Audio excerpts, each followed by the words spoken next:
አጭር ቀሚሶችን ለመልበስ የሚያሳቅቅ እግር ኖሮሽ የሚያበራ ለስላሳና ማራኪ የሆነ እግር ያላቸውን ሴቶች ስታይ የኔ እግር ለምን እንደዚህ አይሆንም ብለሽ የምታስቢ ከሆነ ይህ ቪዲዮ ላንቺ ነው። ሰላም፣ ዛሬ በጥቋቁር ነጠብጣብና ትንንሽ ጸጉር የተሸፈነ እግርሽን አንጸባራቂና ጥርት ያለ ማድረግ የሚያስችልሽ በአጭር ቀሚሶች ማራኪ ሆኖ የሚታይ ሰውነት እንዲኖርሽ ማድረግ የሚያስችሉሽን ቀላል ዘዴዎችን ይዤልሽ መጥቻለሁ።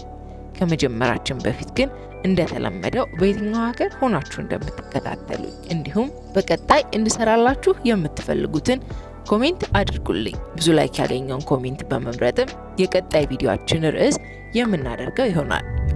የእግር እንክብካቤያችን የምንጀምረው የሰውነታችን ቆዳ ለስላሳ ለመሆን የሚያስችልልንን እግራችን ላይ ያሉ ጥቋቁር ነጠብጣቦችን ለማስወገድ የሚረዳንን ስክራብን በመጠቀም እንጀምራለን። የሰውነታችን የሞተ ቆዳ በአግባቡ ማስወገድ ሰውነታችን እንዳይጠቁር ለማድረግ ሸካራና ሲታይ ነጠብጣብ የሆኑ ወይም ስትሮበሪ ስኪን ተብሎ የሚጠሩትን በብዛት በእግራችን ላይ የሚከሰቱ ነጠብጣብ የሚመስሉ ነገሮችን በቀላሉ ለማስወገድ ያስችለናል። የሞተ የሰውነት ቆዳን ለማስወገድ በገበያ ላይ የሚሸጡ ቦዲ ስክራቦችን መጠቀም ወይም በቀላሉ በቤታችን ውስጥ የሚዘጋጁ ስክራቦችን በማዘጋጀት መጠቀም እንችላለን።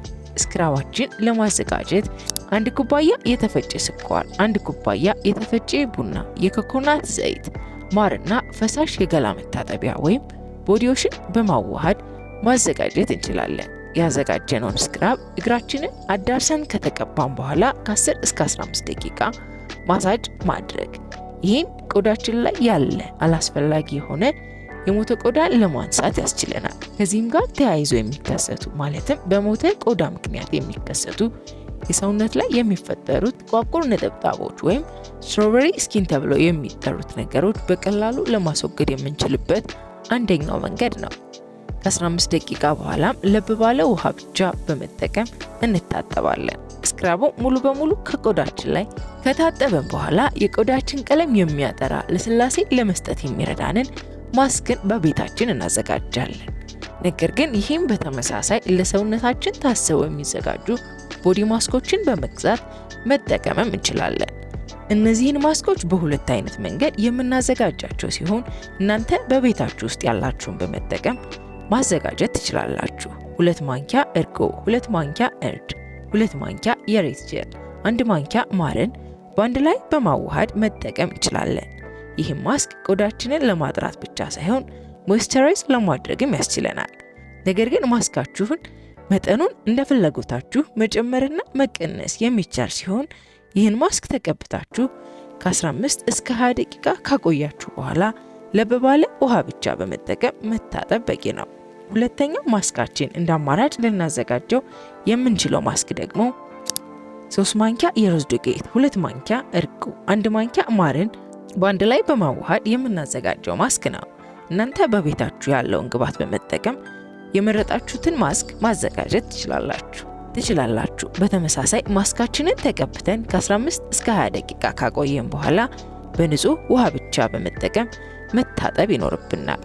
እነዚህ ማስኮች ቆዳችንን ብራይት የማድረግ አቅም ያላቸው ሲሆኑ ብዙዎቹ ኢንግሪዲያንቶች ወይም በውስጣቸው ያሉት ግብዓቶች ቆዳችንን ኤክስፎሌት ማድረግ በተመሳሳይ ጊዜ ሞይስቸራይዝ ለማድረግ የሚረዱን ግብዓቶች ናቸው።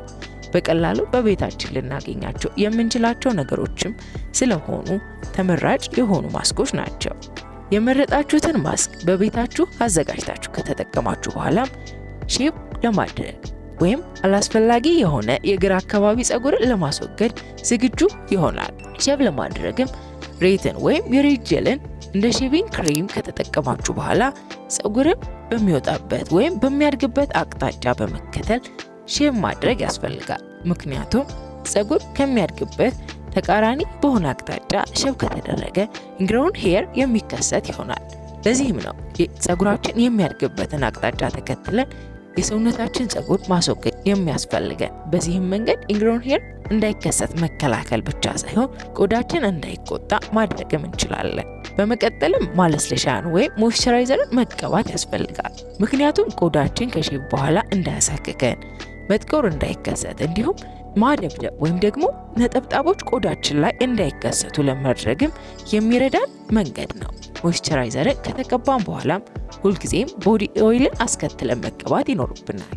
ይህም ቆዳችን ግሎ እንዲያደርግ ብቻ ሳይሆን ውዙን ቆልፎ መያዝ እንዲችል ቶሎ እንዳይደርቅ ለማድረግም ይረዳናል። ቆዳችን ላይ የምንጠቀማቸው ቦዲ ኦይሎች የግድ በውድ የሚሸጡ መሆን አይጠበቅባቸውም። ወይም ደግሞ በተቃራኒው ግሪሲሊንን በቤታችሁ ማግኘት የምትችሉ ከሆነ ልትጠቀሙ ትችላላችሁ። ይህ እንክብካቤ በሳምንት አንድ ጊዜ ልናደርገው የሚገባ የቆዳ እንክብካቤ ሲሆን በአጭር ቀሚስ ዝንጥ የሚያደርገን ሽክ ብለን እንድንታይ የሚያደርገን ዘዴ ነው። እነዚህ ነገሮች በውድ የሚሸጡ የቆዳ መንከባከቢያ ዘዴዎች የበለጠ ውጤታማ ናቸው። ለዚህም ነው በቤታችን ውስጥ የምናደርገው የቆዳ እንክብካቤ በእጅጉ ውጤታማ የሆነው። በሳምንት አንድ ጊዜ ይህን ከማድረጋችን በተጨማሪም ሁልጊዜም ሻወር ስንወስድ መከተል ያሉብን ሩቲኖች ሊኖሩ ይችላሉ። ነገር ግን ከነዚህ መካከል በሳምንት 2 ጊዜ ቦዲ ስክራብን ለሰውነታችን መጠቀም፣ ነገር ግን ሁልጊዜም ቢሆን ቆዳችሁ እንዲጠቁር፣ ጠቋቁር ነጠብጣቦች እንዲከሰቱ ሊያደርጉባችሁ የሚችሉ ነገሮችን መቀነስ፣ ከነዚህ መካከል ለፀሐይ ተጋላጭ በምትሆኑ ሰዓት የሰንስክሪንን ወይም የፀሐይ መከላከያ መቀባት፣ ማለስለሻዎችን መጠቀም። አብራችሁ ስለቆያችሁ በእጅጉ አመሰግናለሁ። በቀጣይ እንድሰራላችሁ የምትፈልጉት ማንኛውም ነገር ካለ ኮሜንት አድርጉልኝ። እንዲሁም በዚህ ቻናል ላይ ማስታወቂያ ማሰራት የምትፈልጉ ግለሰቦች ወይም ድርጅቶች ካላችሁ ምስሉ ላይ በምትመለከቱት የኢሜል አድሬስ ልታናግሩ ትችላላችሁ። በሚቀጥለው እስከምንገናኝ ሁላችሁም በያላችሁበት ሰላም ቆዩ።